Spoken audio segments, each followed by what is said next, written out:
Alhamdulillahi Rabbil Alamin. Wassalatu wassalamu ala ashrafil anbiya'i wal mursalin wa ala alihi wa sahbihi ajma'in.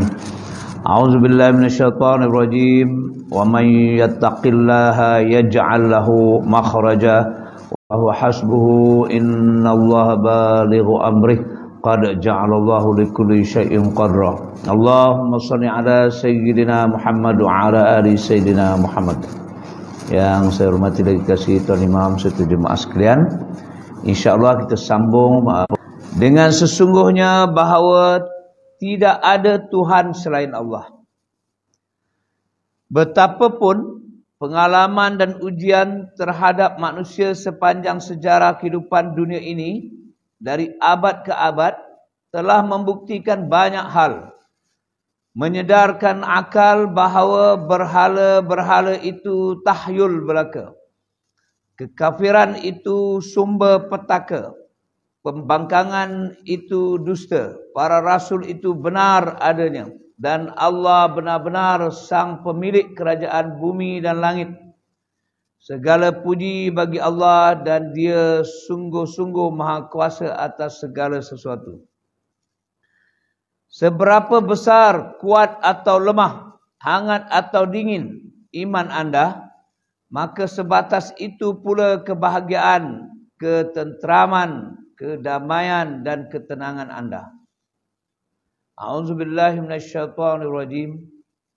Man 'amila shalihan min dzakarin aw unsa wa huwa mu'minun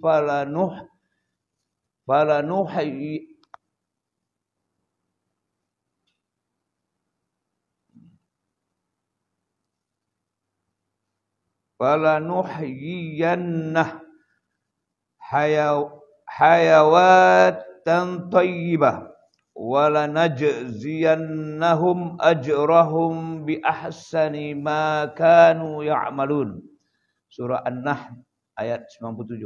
Barang siapa mengerjakan amal soleh, baik lelaki maupun perempuan dalam keadaan beriman, maka sesungguhnya akan kami berikan kepadanya kehidupan yang baik dan sesungguhnya akan kami beri balasan kepada mereka dengan pahala yang lebih baik dari apa yang telah mereka kerjakan. Maksud kehidupan yang baik, yakni hayatan thayyibah, dalam ayat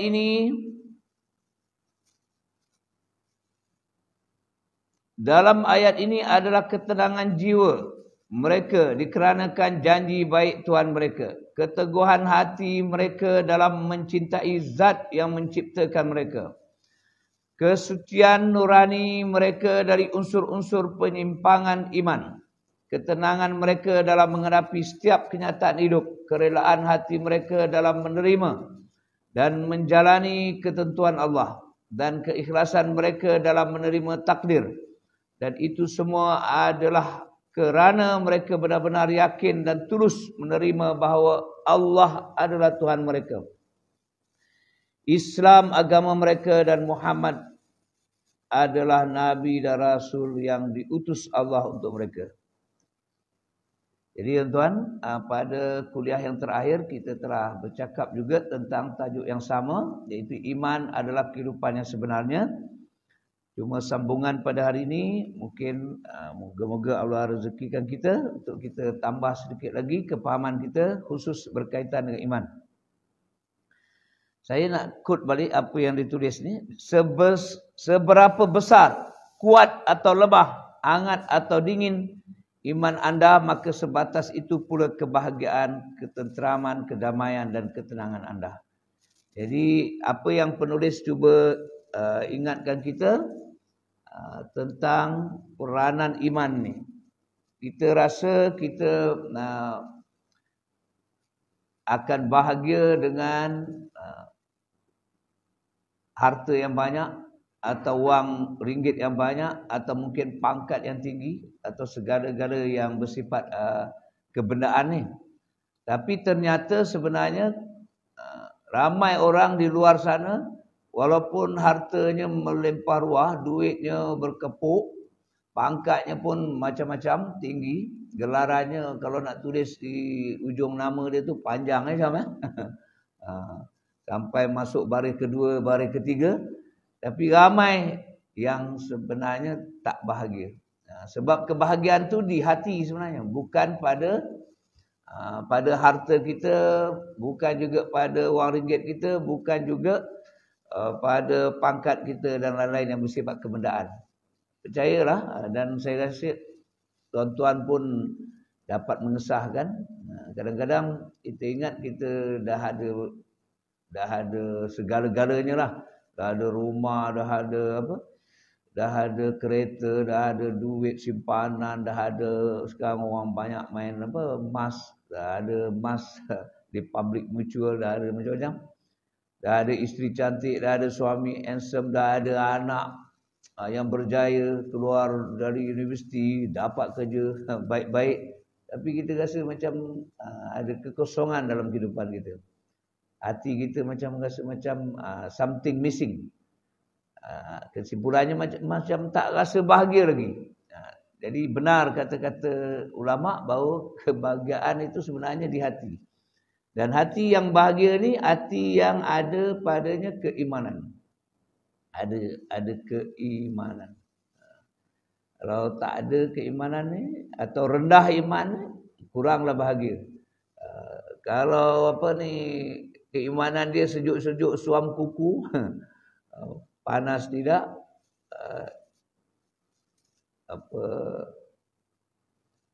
sejuk-sejuk suam kuku ni macam ada tak ada, ada tak ada, takkan bahagia.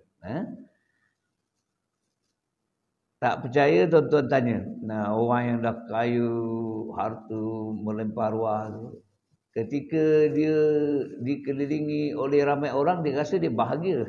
Tapi nak tahu kita bahagia atau tidak, sebenarnya bila kita bersendiri. Tengah malam, sebelum tidur tu.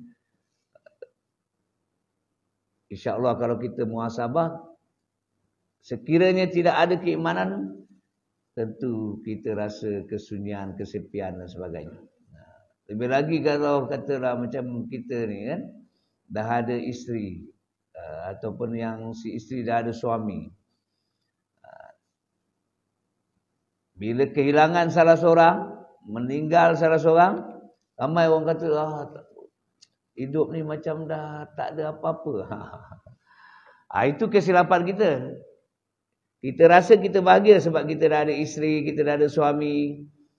Tapi itu semua kebahagiaan yang menipu. Sekiranya kita bahagia dengan suami atau isteri itu tidak bertitik tolak daripada keimanan. Tapi insya-Allah kalau kita bahagia dengan adanya isteri, adanya suami, adanya anak, bertitik tolak dari keimanan, mereka dah tak ada pun kita bahagia juga. Isteri dah meninggal pun kita akan rasa kebahagiaan tu. Bukan kita tak sedih dia meninggal tu. Tapi kebahagiaan tu tak akan hilang. Sebab apa? Kebahagiaan yang hakiki itu ialah bila dalam hati kita ada keimanan.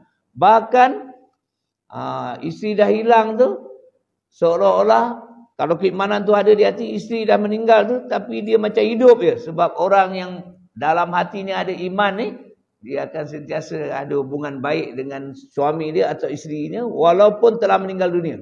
Dia akan sentiasa hadiahkan Fatihah dan sebagainya. Tapi kalau yang di hatinya tak ada keimanan tadi, bila isterinya dah meninggal, habislah. Kan dia pun tak ingat. Isteri dalam kubur nunggu, ya kan? Mana suami yang kata I love you. I love you daripada pagi sampai, daripada terbit matahari sampai terbenam matahari. Nak keluar rumah je, I love you. Balik rumah, I love you. Tapi bila dah meninggal, ingat pun tidak. Kan? Jadi, benar tuan-tuan. Carilah kebahagiaan yang sebenar. Kebahagiaan yang sebenar tu bila dalam hati kita ada keimanan. Jangan biar keimanan ni turun tanpa kita baiki. Sebab keimanan ni, dia turun naik. Kita tahulah. Kita punya iman turun atau naik. Baik tuan-tuan. So pada pagi ini mudah-mudahan Allah izinkan kita nak bincang sikit. Bagaimana sebenarnya kita nak jaga keimanan kita. Jangan lemah. Jangan menurun. supaya dia terus meningkat dan sebagainya. Jadi kalau kita mengaji kitab berkaitan dengan tauhid, fiqh dan tasawuf, sebenarnya dalam tu terselit bagaimana kita boleh meningkatkan keimanan. Bila nak meningkatkan keimanan ni bukan hanya dengan jalan tauhid, jalan fiqh pun boleh meningkat keimanan, jalan tasawuf pun boleh meningkatkan keimanan. Jadi tiga-tiga tu mesti seiring. Atau dalam perkataan lain, kalau nak lebih mudah lah, jaga 3 rukun tu. Rukun apa Pak Din? Rukun Islam jaga, rukun iman jaga, rukun ihsan jaga. InsyaAllah keimanan kita kalau nak turun pun dia dapat kita selamatkan supaya naik. Ataupun dalam uraian yang lain dia kata jaga hablum minallah, jaga hablum minan nas. Ada satu bacaan dia kata jaga hablum minallah, jaga hablum minan nas, dan jaga diri kita sendiri. Dia pecah lagi kepada satu. Dia kata hablum minallah jaga, hablum minan nas jaga, dan diri kita. InsyaAllah saya cuba urai sikit. Jadi dari 3 aspek tadi. Pertama tadi kata kita nak jaga keimanan kita, jangan lemah, jangan menurun. Kalau tak ada tanda-tanda nak turun, nak jadi lemah tu, kita kena usaha supaya meningkat. Pertama kita lihat dari perspektif tauhid, fiqh dan tasawuf. Jadi tuan-tuan, perkemaskan ilmu kita berkaitan dengan tauhid, berkaitan dengan fiqh dan berkaitan dengan tasawuf. Dia mulanya mesti mula dengan ilmu kan. Belajar balik. Mungkin kita dah belajar tapi usahakan, minta sungguh-sungguh daripada Allah supaya kita ada majlis ilmu. Dah dengar ustaz mengajar, minta lagi satu, minta Allah beri kita kefahaman. Sebab kefahaman itu hak milik Allah. Bukan maknanya kita datang belajar garanti kita dapat kepahaman tu, sebab orang yang mengajar tu kita suka, orang yang mengajar tu kita kita mudah faham dan sebagainya. Tapi memanglah yang mengajar tu kalau kita suka lagi seronok kita hadir.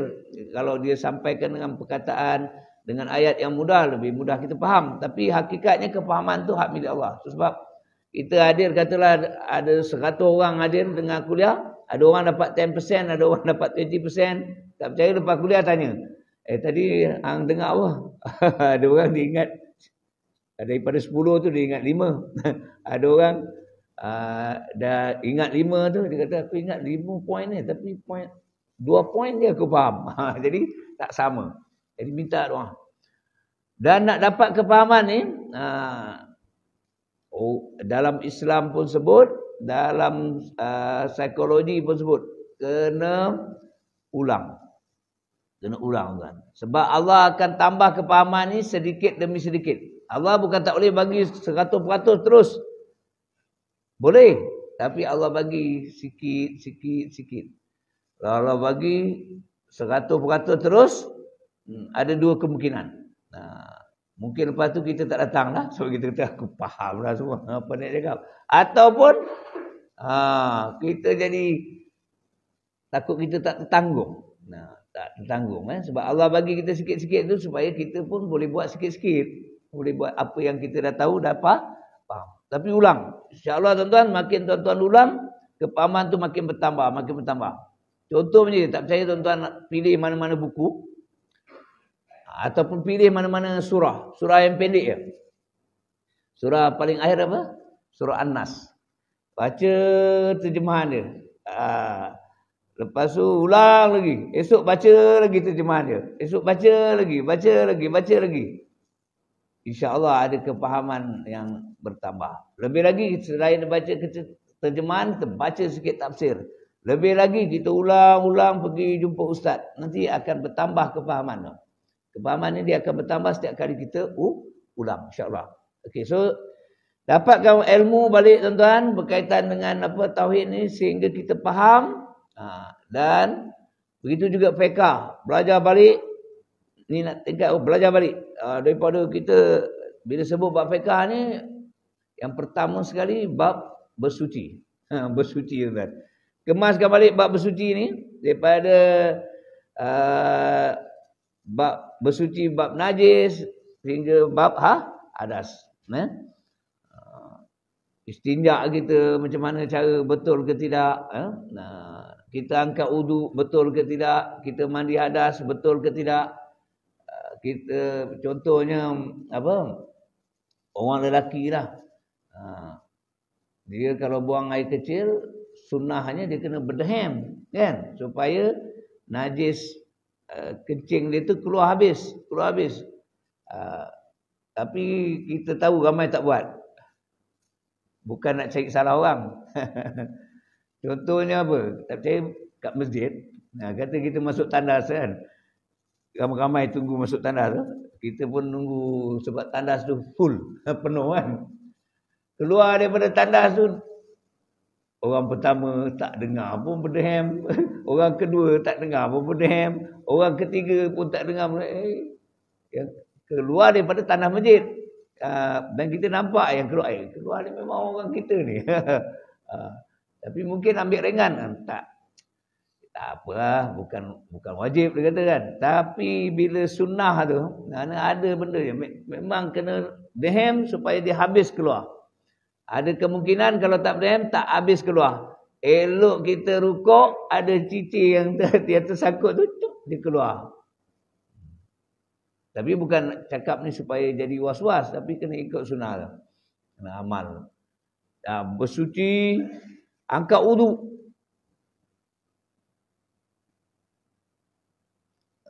Kadang ternampak juga Badin, malah nak angkat wudu tu kita tak mau perhati lah. Tapi kadang-kadang terperhati juga sebelah. Aduh, kan iman kita ni lemah, tak ada kekuatan nak teguh. Basuh kaki. Dia basuh kaki dia buat macam mana? Dia ulur je. Dia ulur je. Air pipe tu laju dia ulur je. Dengan confident. Tapak kaki dia tu kena air rata. Mana mungkin ratanya. Dia kena gosok juga. Kan? Kena gosok. Tapi main ulur je. Bukan budak-budak.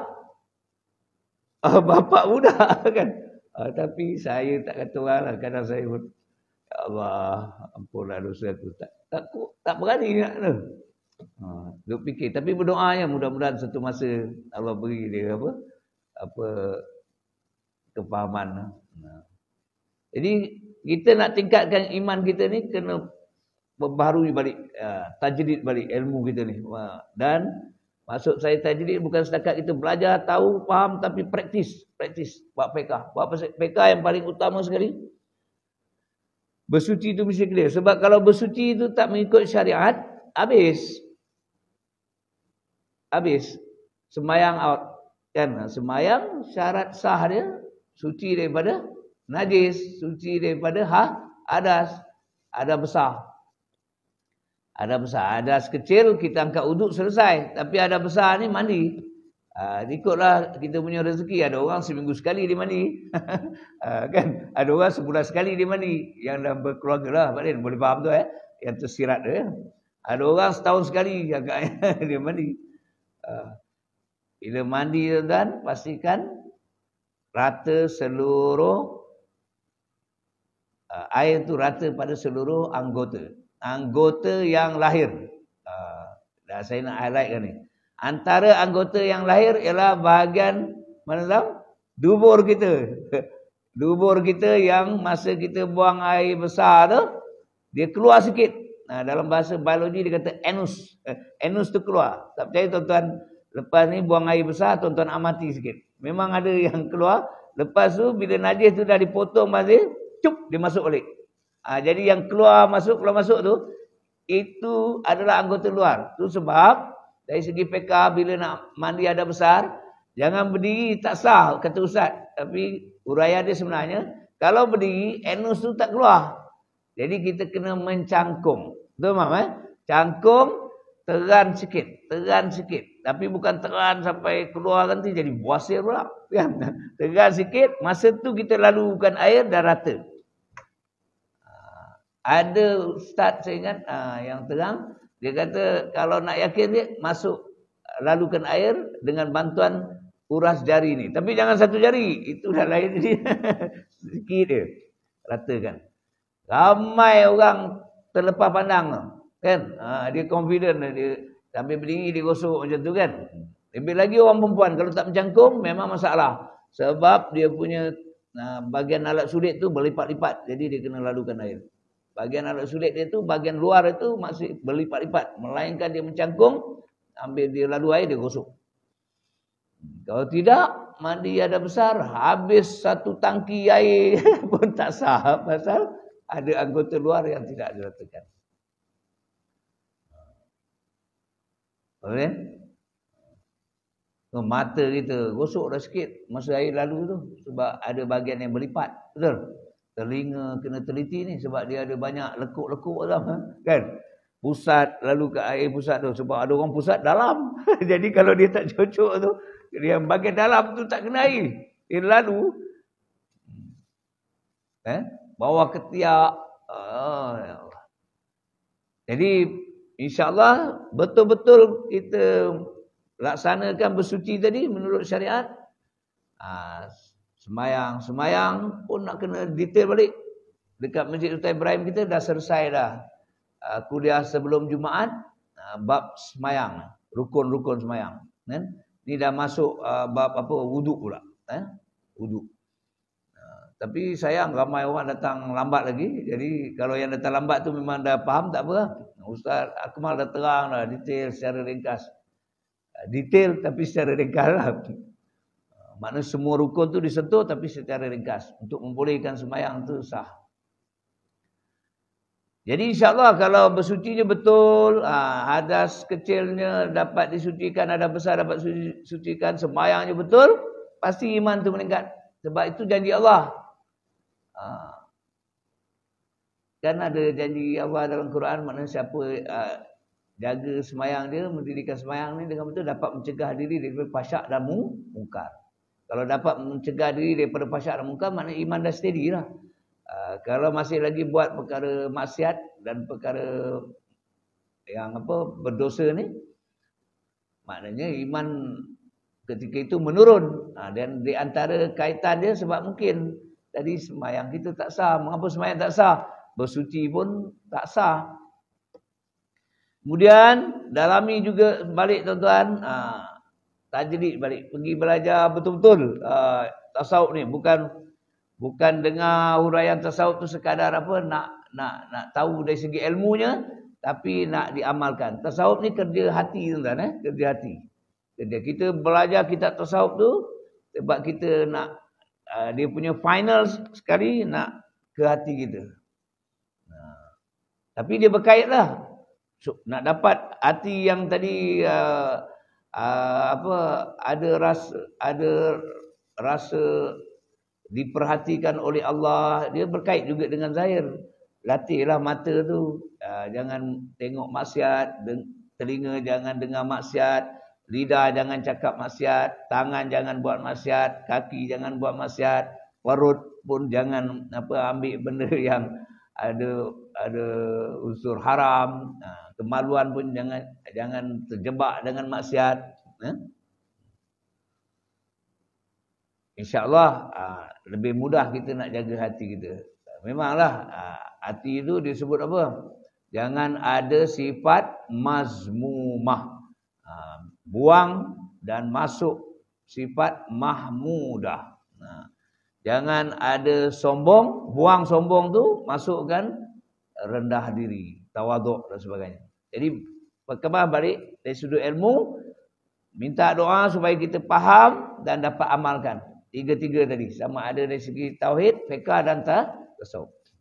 Baik, kita ambil pula kalau kita nak lihat, kita nak tingkatkan iman ni, jaga rukun Islam, rukun iman, rukun ihsan. Sama je, tapi cuma kita cuba ulang balik. Kalau rukun Islam, jaga rukun Islam, jaga syahadah kita tuan-tuan. Memang kita dah syahadah, asyhadu alla ilaha illallah wa asyhadu anna Muhammadar Rasulullah. Tapi jaga. Sebab Rasulullah dah ingatkan, akhir zaman apa banyak main? Ada orang pagi beriman, petang atau malam kufur. Ada orang petang atau malam kufur, beriman, pagi dia kufur. Jaga tuan-tuan. Sebab syahadah ni boleh terbatal bukan saja dengan niat di hati, tapi dengan lisan dan tindakan. Jaga lisan kita jangan sampai syahadah terbatal. Itu sebab diingatkan kita, Rasulullah kata kalau tak ada benda baik yang boleh kita cakap, diam itu lebih baik. Tapi kadang-kadang kita nak cakap semua benda. Betul. Terutama bila kita duduk ramai-ramai tu, takkan kita tak ada modal kot. Kita pun nak keluar. Tapi tanpa kita sedar, kadang benda yang kita cakap tu boleh membatalkan syahadah. Saya buat satu contoh. Takut sebab ni kali keberapa tak tahu saya ulang. Kan ada macam-macam sekarang kan. Mengaku Islam tapi sebenarnya aliran pluralisme. Mengaku Islam rupanya aliran liberalisme. Mengaku Islam rupanya Syiah dah termasuk ke situ. Tanpa dia sedar. Misalnya bila dia kata semua agama sama, itu aliran pluralisme. Dia silap boleh jatuh syahadah. Kita meremeh-remehkan hukum. Kita benda wajib kita remeh-remehkan, benda haram pun kita remeh-remehkan. Itu ajaran liberalisme. Tak apanya. Kita salam dengan orang perempuan tu. Kita bukan ada syahwat pun masa salam dengan dia. Alah, perempuan tu kita bukan tak tahu. Tak boleh, tapi tak apalah. Itu dah pergi kepada liberalisme. Takut sampai ke peringkat boleh terbatal syahadah. Kan ramai orang ambil mudah je, dia meremeh-remehkan. Kemudian Syiah, tanpa kita sedar takut, rupanya Syiah punya kepahaman. Misalnya apa? Punyalah kita taksub dengan guru kita sampai kita na'udzubillah, sampai guru kita tu seolah-olah maksum pula. Yang maksum, yang tidak berdosa, Nabi dan Rasul saja. Sahabat pun tak maksum. Cuma ada sahabat yang Rasulullah sebut jamin dah syurga kan. Tapi bukan makna Rasulullah kata dia maksum. Tapi orang Syiah dia kata apa? Imam-imam dia tu maksum. Imam dia yang 10. Imam-imam dia tu tak berdosa. Tak ada dosa. Itu melampau. Dah apa? Dah macam meletakkan taraf imam dia tu macam Nabi darah Rasul. Kita macam mana kita suka dengan guru kita tu, dia sebab dia alim, dia warak tetap dia tidak maksum. Cuma adab kita dengan guru, jangan duk cari salah guru kita. Tapi kalau ternampak dia ni apa dia buat macam tu, dah diam, doa untuk guru kita. Kan? Itu adab dia. Tapi jangan sampai menafikan segala-galanya. Kita dah nampak tenteram. Tapi guru kita bukan maksum. Jadi orang Syiah dia punya imam maksum. Lepas tu dia dah menghalalkan hukum yang telah dimansuhkan. Dia kan masih lagi menghalalkan apa? Nikah mut'ah. Dulu ada, tapi dah dimansuhkan, tapi dia tak mansuh. Jadi tuan-tuan, jaga jangan terbatal syahadah. Na'udzubillah. Dari segi lisan, perbuatan dan juga hati. Hati ni kadang ada lintasan-lintasan syaitan ni. Dia macam ni ya tuan, dia punya tip. Dalam hati ni kalau ada perkara salah, itu dari syaitan. Terus dia, a'udzubillah minasyaitanirrajim. Tak perlu nak berhujah-hujah dah. Terus dia. Kan? Misalnya, na'udzubillah, ini contoh. Dalam hati kita. Ya ke syurga ada? A'udzubillah minasyaitanirrajim. Tak payah duk cari. Macam mana? Ya ke tidak syurga ni? Sampai kita layan-layan, akhirnya kita ada keyakinan bahawa syurga ni. Syurga ni tak ada. Na'udzubillah. Kita dah belajar dah. Syurga ni ada. Azab kubur tu ada. Kadang-kadang syaitan ni dia. Terlintas dalam hati. Ya ke Allah ni adil. Terus je. A'udzubillah minasyaitonirrajim. Subhanallah. Terus je. Subhanallah. Alhamdulillah. Allahu Akbar. Tu je cara. Hati ni kita tak dapat kawal. Kadang-kadang dia datang lintasan. Bercanggah. Tu sebab penting ada ilmu. Bercanggah je dengan ilmu yang dari Quran, hadis, ijma' ulama kita. Terus je. A'udzubillah minasyaitonirrajim. Macam was-was lah. Was-was ya. Dulu saya pun ada penyakit was-was tu. Teruk juga. Dapat jawapan tu masa dekat Muazzam Shah. Seorang ustaz saya, Ustaz Omar. Dia dulu mengaji pondok. Saya kata, Ustaz, macam mana saya nak atasi ni masalah was-was masa takbiratul ihram kan? Dia kata, dia panggil saya cikgu. Cikgu, 3 kali je. Kali ketiga, cikgu jangan layan dah. Allahu Akbar. Allahu Akbar. Dah 2 kali ya. Kali ketiga, Allahu Akbar. Ya je cikgu. Datang minta macam mana, ya ke tidak, ya ke tidak. Cikgu peduli ya, cikgu terus dia baca doa iftitah. Kalau cikgu tak buat macam tu sampai bila-bila was-was takkan hilang. Betul juga, Farid. Itu je caranya. Sebab yang was-was tu syaitan. Ustaz Akmal dah terang. Niat tu lintas je, bukan susun. Yang susun tu lapas. Usalli. Farda subhi. Itu lisan. Lisan dia tersusun. Tapi niat tu suk. Dia terlintas terus. Dah ada dah semua. 3-3. Qaswat ta'arat ta'yin. Aku semayang, saja aku semayang, fardu zuhur. Saja aku semayang, fardu subuh. Kan cepat dia buat ni. Macam ni lah lintasan. Sekarang semua ada mak kan, ada ayah. Tak kira mak dah meninggal ke atau masa duduk. Kita terlintas mak kita. Kan datang semua. Mana lah datang? Oh ada nampak ni kaki mak aku ni. Ini betis mak aku ni. Ni lutut tak ada. Kita nak lintas mak kita. Pup, terus datang. Wajah mak kita. Rupa mak kita. Tubuh mak kita. Serentak. Nama pun ada sekali. Kan? Mak kita pun suka pakai baju apa pun. Pop! Datang sekali. Itulah lintasan. Niat tu lintasan. Jangan layan tuan-tuan. Baik.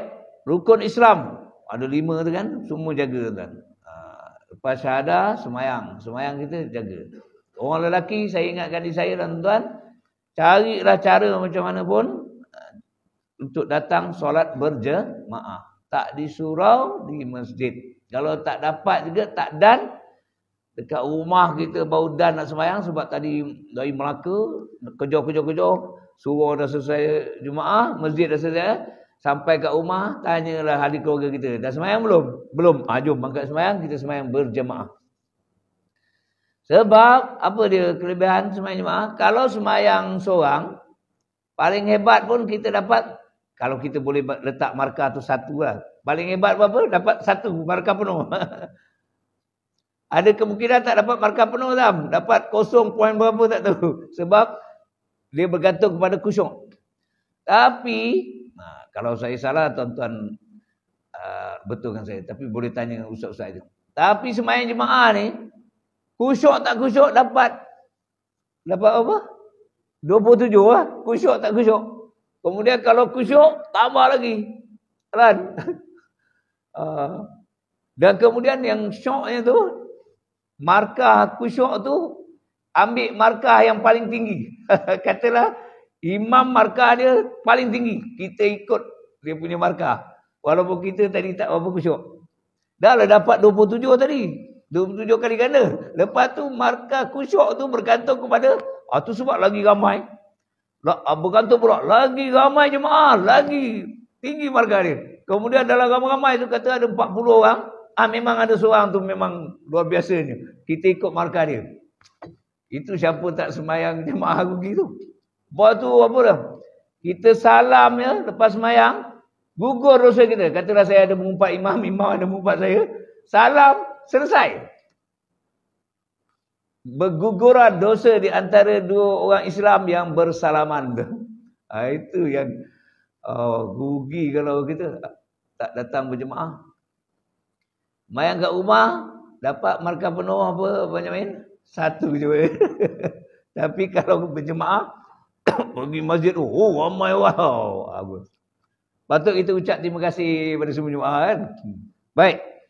So, kemudian rukun Islam yang seterusnya puasa. Puasa Ramadan.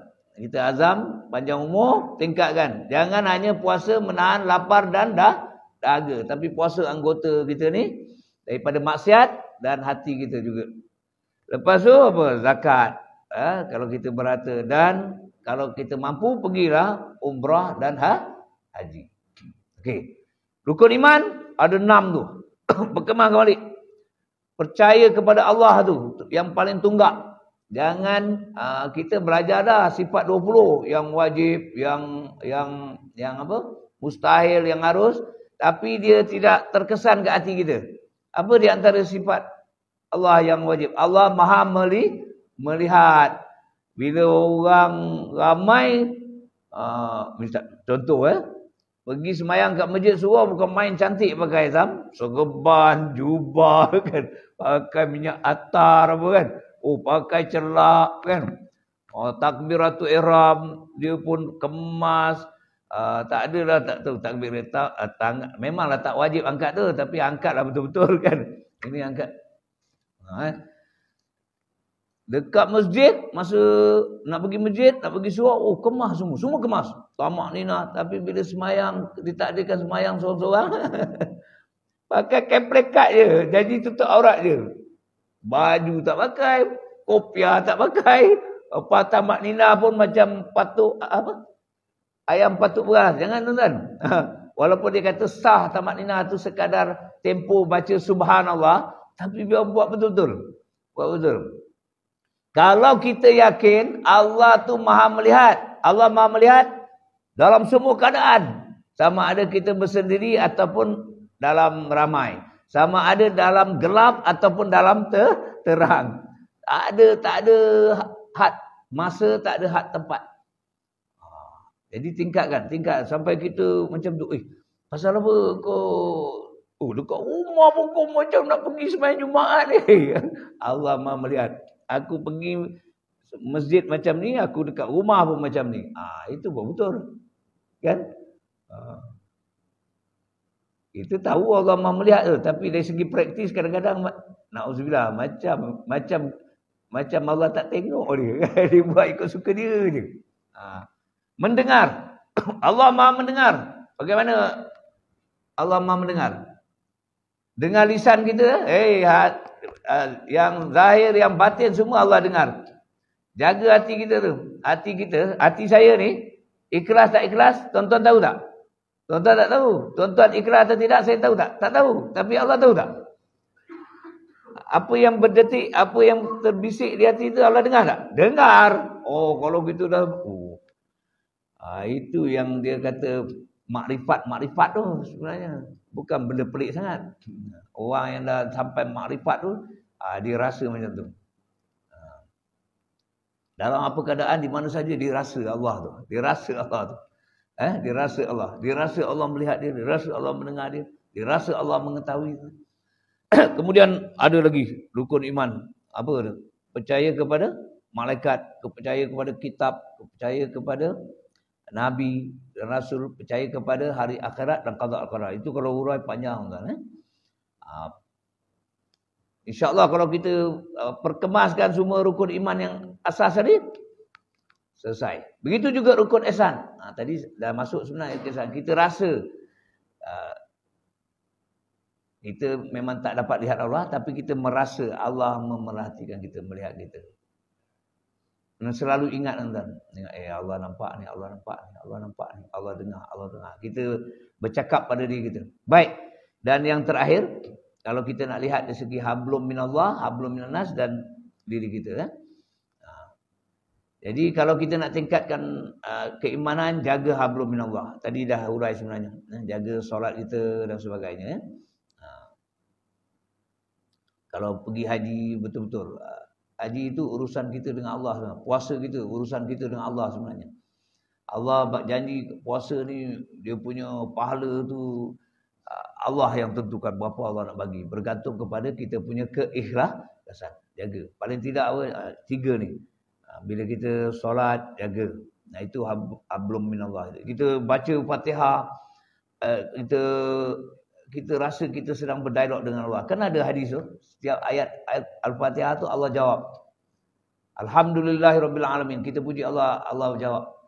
Hamba-Ku sedang memuji-Ku. Ar-Rahmanir Rahim. Allah jawab. Hamba-Ku sedang menyanjungi-Ku. Maliki yaumiddin. Allah jawab. Oh, hamba-Aku sedang mengagungkan Aku. Kita baca iyyaka na'budu wa iyyaka nasta'in. Allah jawab. Ini di antara aku dengan hamba aku. Apa yang diminta aku bagi. Sampai macam itulah kita rasa. Bila kita punya hablum minallah ni, kita sampai dapat rasa macam tu, insya-Allah dia iman kita akan meningkat. Puasa macam tu. Bukan setakat apa menahan lapar dan dahaga, tapi kita puasa apa batin kita pun kita puasa. Dan haji. Haji ni ramai orang teruji. Umrah ramai orang teruji. Sebab dah terlalu apa? Selesa maksudnya, terlalu selesa. Dulu zaman bapak kita pergi haji hotel, kita tak dapat bayangkan macam mana rupa. Sekarang hotel berapa bintang nak? Kan? Lala semayang dalam bilik hotel ya, bang. Pasal duduk kat Sapa tu. Siapa duduk kat hotel Sapa Tower tu, speaker dia macam kita duduk dalam Masjidil Haram dia dengar. Saya direzekikan tahun 2023 dapat duduk situ. Oh, nampak ke Din? Nampak gambar. Nampak gambar. Dan ada pula mazhab dia kata boleh semayang dalam tu kan.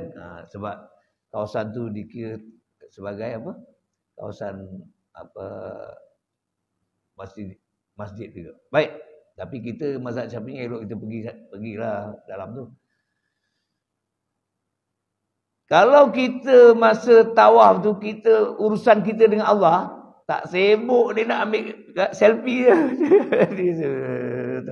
Sebab itu urusan kita dengan Allah tu. Kita sedang berhubung dengan Allah. Kan kita tawaf tu lillahi ta'ala, bukan pasal Kaabah tu. Kaabah tu mulia sebab Allah yang muliakan.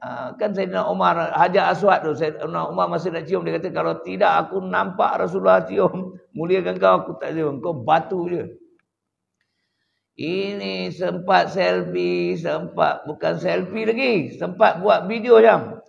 Saya sedang tawaf kan. Kalau itu pusingan yang ke-6 ke-7 kesian dia. Tapi kalau itu pusingan ekstra, dia saja nak tahu, tak apalah. Saya nak pusing, tapi sebenarnya tawaf dia dah selesai. Tapi kita takut tak selesai lagi. Jaga tuan-tuan, hablum minallah. Benda yang berkaitan dengan hablum minallah ni, biar bila kita buat, kita macam sedang bercakap dengan Allah. Baik. Yang hablum minannas, tingkatkan. Terutama hubungan kita, minta maaf saya lajak sikit. Hubungan kita dengan ibu ayah. Sama ada ibu ayah kita masih hidup ataupun telah meninggal dunia. Kita punya hubungan dengan ibu ayah tak terputus. Walaupun ibu ayah kita telah meninggal dunia. Ada tanggungjawab kita. Tiap-tiap hari kena doa untuk mereka. Tiap-tiap hari kena doa untuk mereka. Hadiahkan Fatihah untuk mereka.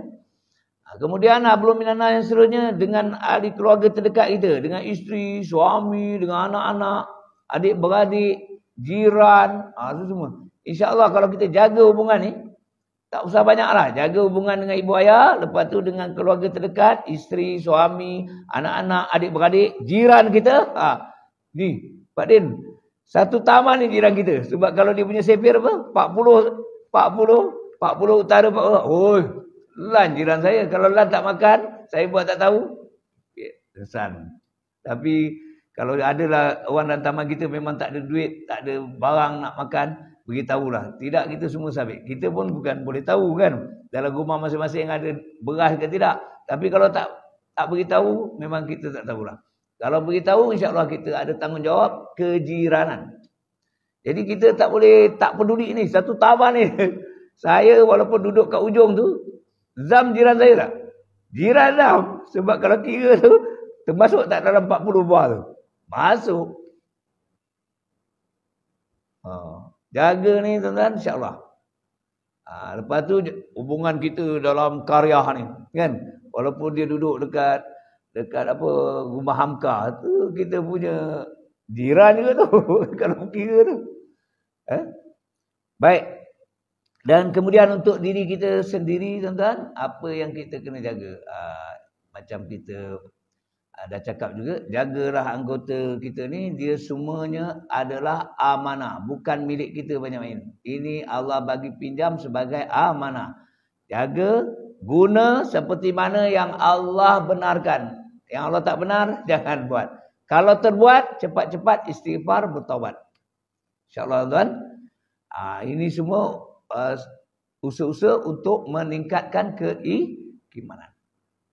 Moga kita faham dan kita dapat praktis, dan Allah pelihara kita sentiasa dalam keadaan beriman hingga akhir hayat kita.